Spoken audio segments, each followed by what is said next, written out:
কোনোভাবে যদি মিস করি তাহলে মানুষ আমাকে আমাকে অনেক কিছু বলবে।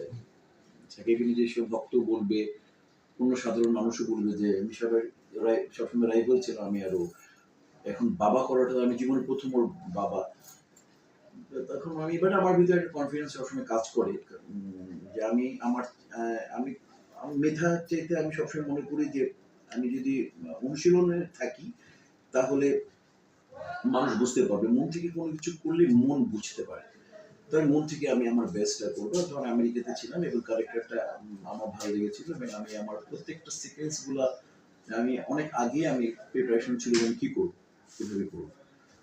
তো ওইভাবে করে আমি বরাবরটা করেছি এবং সবার আগে আমাকে সাকিব এটার ডাবিং করেছিল কলকাতায়। তখন ছবি সম্পূর্ণ শেষ হয় না। সাকিব তখন আমি ফোন করে বলছিল যে মিশা ভাই কি করছেন এটা আপনি দেখেন। তো তখন বাট আমি জানি আমি সাকিবকেও বলিনি বাট আমি কি তখন আমি আর এই ছবিতে আমার এক্সপ্রেশন ছিল বা একটু ডিফারেন্ট প্যাটার্নের অ্যাক্টিং। এখন সবাই বলে এখন তো অ্যাক্টিংটা সবাই মেথড মানে অ্যাক্টিং বলে এখন দর্শক যথেষ্ট সচেতন এটা ওইটা অনেক কিছু বলে।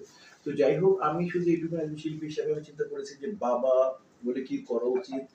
বাবার এরকম আবার ব্যবসায়ী এরকম একটা স্ট্রং ব্যবসায়ী যার একেবারে যেটা দেখানো হয়েছে যে একেবারে পলিটিক্যালি তার অসম্ভব ক্ষমতা। আর ওই ছবির মধ্যে যেটা সাব্যস্ত ছিল যে আসলে পাপ পাপ কাউকে ছাড়ে না। তো ওই জায়গাটা ছবির মূল বিষয়।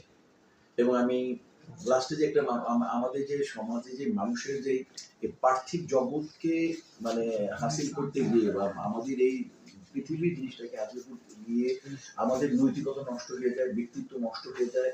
এতে যে মানে সমাজ জাতি কি ক্ষতিগ্রস্ত হয় এটাকে দেখানো হয়েছে যে আসলে লোভ করা উচিত না।